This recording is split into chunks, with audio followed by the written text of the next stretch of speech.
students, a very good morning to all of you.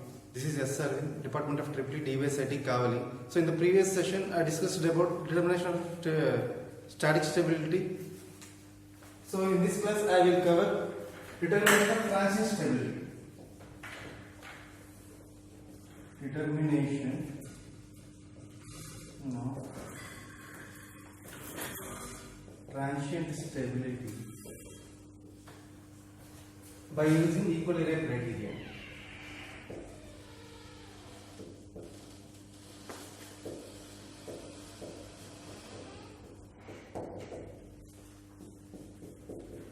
Determination of transient stability by using equal area criterion. So before going to this topic, firstly we have to know what is transient stability and what is equal area criterion. So after that we will go into the topic. So firstly, transient stability. So as I discussed earlier in this chapter, transient stability is the ability of the system to regain the synchronism under all conditions.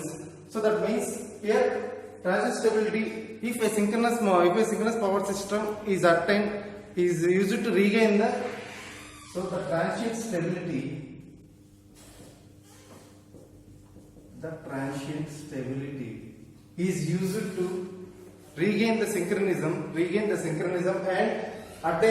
to maintain the stability after undergoing sudden and large disturbances. So sudden and large disturbances.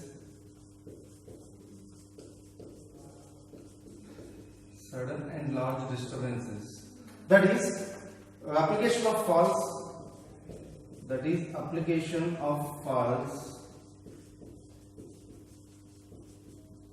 And clearance of faults.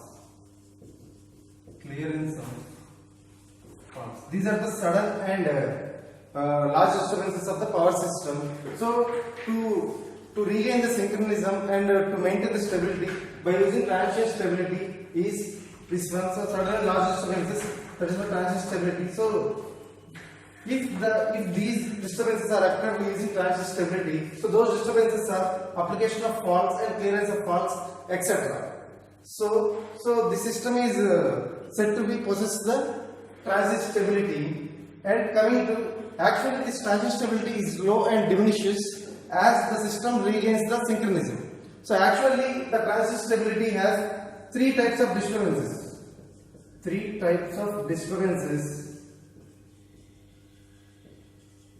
So the transient stability contains three types of disturbances. Those are, first one is load increases, second one is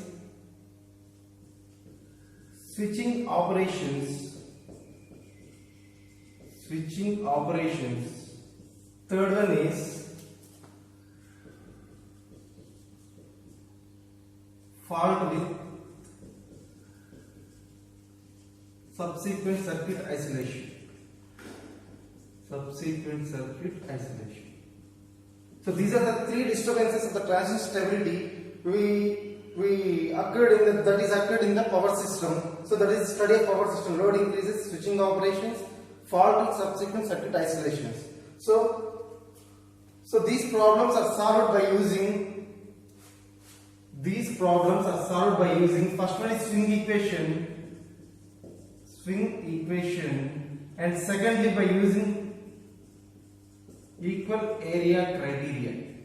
So by using these two techniques, we have to solve these types of problems with the transient stability. So in this chapter, we have to determine the transient stability by using equal area criterion. That means in this one we have to take some assumptions to make the transient stability techniques. So these are, here we have so many different assumptions we are having. That is, for the transient stability techniques, we have different assumptions. Those are, first one is the resistance of the transmission line as well as synchronous machine. First one, assumptions, those are resistance is neglected. So here in this case, the resistance of the transmission line as well as the synchronous machine is neglected, and it introduces damping in the swing equation. So therefore, by neglecting the resistance means we have to improve the stability. So that is first one. And coming to second one, effect of damper term. Effect of damper term. Effect of damper term caused by the introduction of damper winding in the synchronous machine is neglected. So effect of damper term caused by the introduction of damper winding in the synchronous machine is ignored. So that is second one. And coming to third one. So here in this case, rotor speed is assumed to be synchronous speed. So here in this case, we have to assume the rotor speed is in the synchronous speed is equal to synchronous speed. That means actually in the transit stability period, so these are the oscillations are insignificantly varying. That means because of this one, the rotor speed is assumed to be synchronous speed. So actually, so during the period of transient stability, so these are oscillating insignificantly, varies insignificantly. That means we have to set the rotor speed to synchronous speed. That is the third assumption. And coming to fourth, so in this one, during the transit stability period, during the period of analysis, so here we have to take the voltage of transfer reactance, voltage behind transfer reactance, voltage by transfer reactance is assumed to be constant.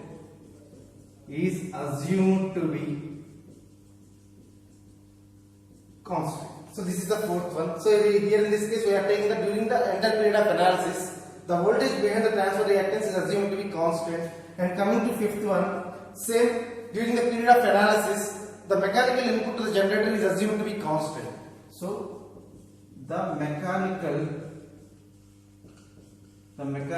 input to the generator is assumed to be constant. So this is fifth one, the mechanical input to the generator is assumed to be constant. And coming to sixth one, so here in this case, the loads are modeled as constant admittances. Loads are modeled as constant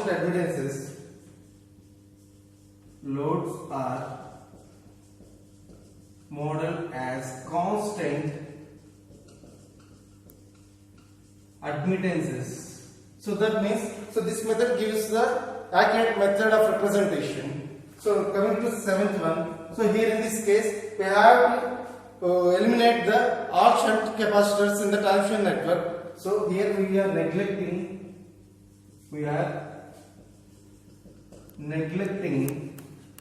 all shunt capacitances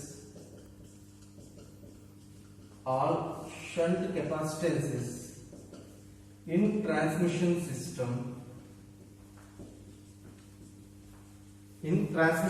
We are neglecting all shunt capacitors in the transmission system. So because of which there is no significant error creeps into the system. So these are the few assumptions, different assumptions we have to consider for transit stability analysis. And coming to equilibrium criterion.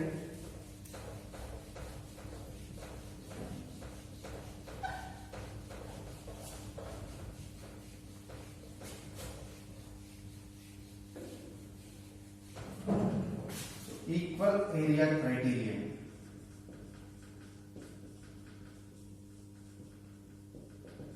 So equal area criterion is used to determine the status of the two machines, whether they are running at standstill condition or not. So by using with no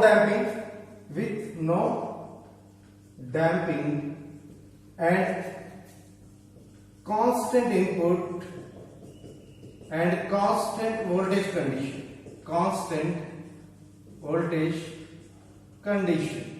So by using these conditions, we have to calculate the equilibrium criterion for the given two systems. So for that means equilibrium criterion is used to determine the status of two machines, whether the system is running a standstill condition or not.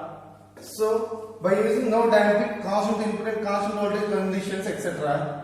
So here we have a diagram for equilibrium criterion that will give clarity in equilibrium criterion. That means I am taking the curve between load angle and power. So here I am taking load angle and power.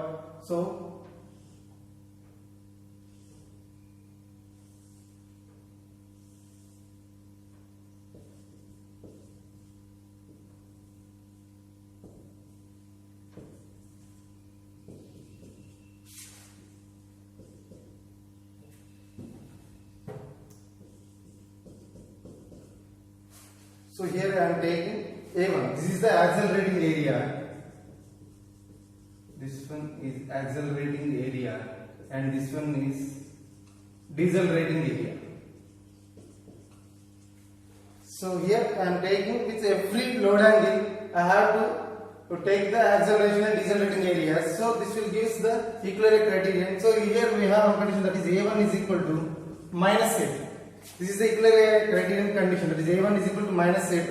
So here A1 is accelerating area and A2 is decelerating area.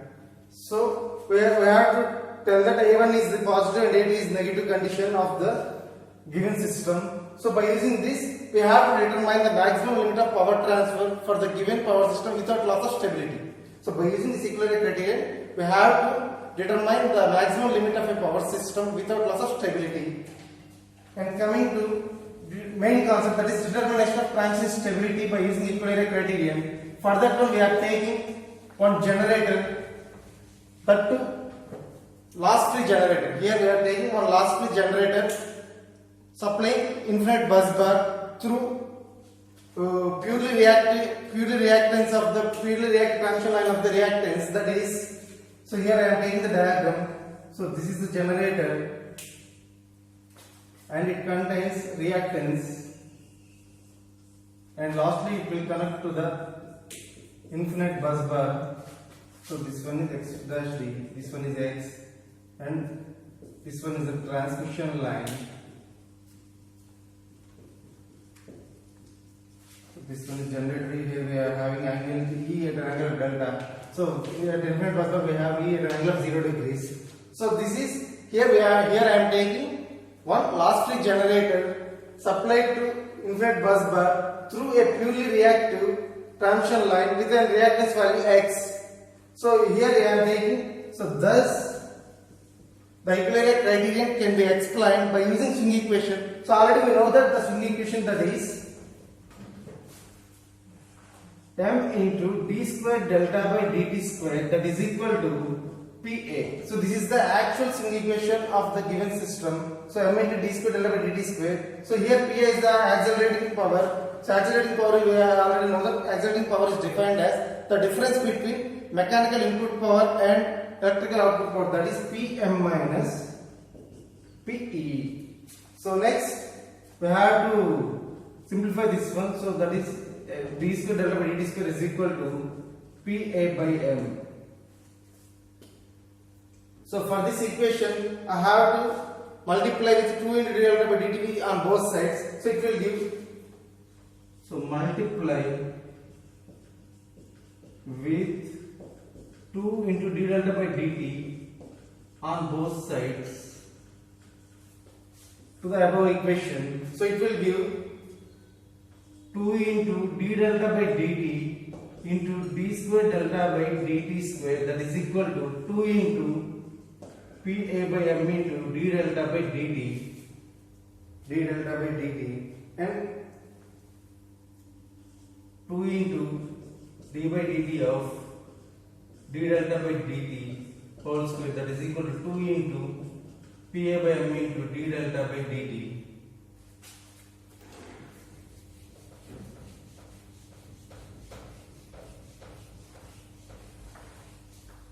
So here 2 into d by dt of d delta by dt whole square is equal to 2 into Pa by m into d delta by dt.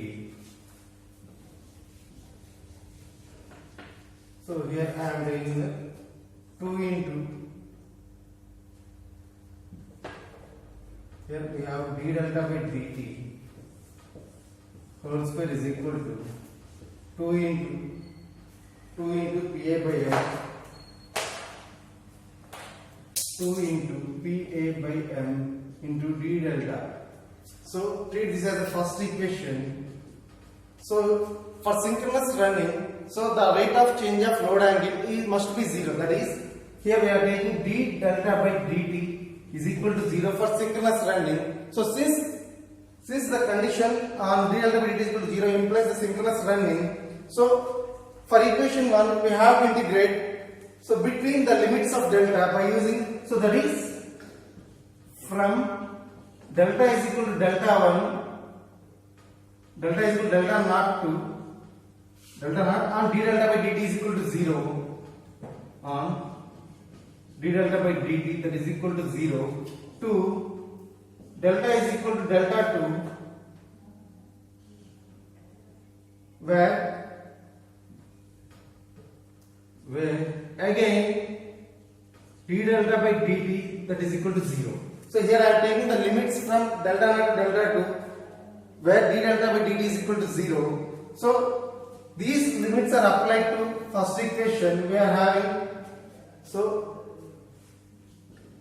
for the equation 1